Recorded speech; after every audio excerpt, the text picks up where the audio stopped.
Welcome to the Ridge Outdoors.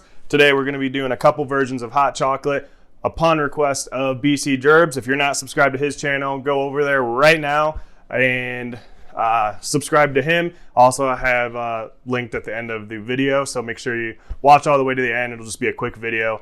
I'll have a link to his channel, but we're doing actually a dairy-free or mostly dairy-free. Some of the chocolate might have a little bit of dairy, but I'm a big user of oat milk, and then we have some coconut milk ready whip. So first we're going to start boiling this oat milk. I just have plain vanilla. I measured out because I'm just doing a small cup of each because I'm doing two different types.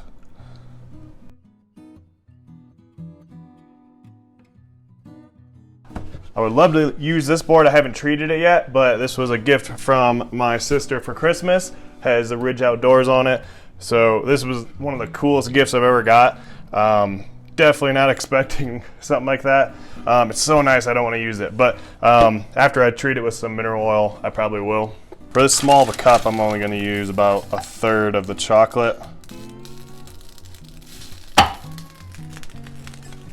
Definitely recommend getting a decent like chef's knife. This is the first really good one I've ever had. It's a Zwilling.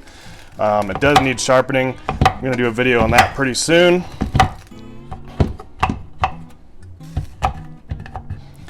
But we're just getting chocolate nice and small so it melts quicker.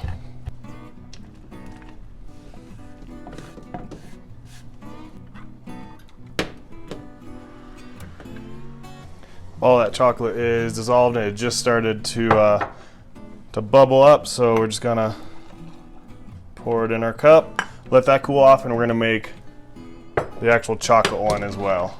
So we got our next thing of oat milk on here. So I got some Ghirardelli, 60% cacao and some semi-sweet. I'm gonna use a little bit of both and also use just some dark chocolate cocoa mix. Adding the chocolate in here. Alright, I'm gonna add a little bit of the powder. I'm gonna go into the second cup. Hopefully not spilling it too much. Nice. If you like thicker hot chocolate, definitely add more chocolate, it'll thicken it up. Now we're just gonna add a little bit of Ready Whip.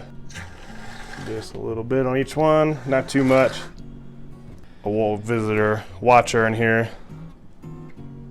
You can't have none of that. So let's try both of these real quick. This is the white chocolate one. Really good. I like white chocolate. Definitely a lot different than your just more traditional hot chocolate, but I like it a lot. All right, let's try the traditional chocolate one. Definitely really chocolatey.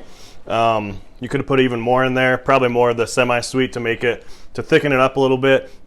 It is a little bitter because I used the little bit darker chocolate. I like darker chocolate, so it works out for me. What do you guys use in your hot chocolate? Do you guys just throw the packets in there? This is the first year I've heard of these hot chocolate or hot cocoa bombs. I kind of looked at them. I like doing my own thing. But what do you guys put in yours? And thanks for watching. Make sure you subscribe to BC Gerbs. I think he's at like 204 subscribers. Let's bump that up to like 500 real quick, all right? We'll see you next time.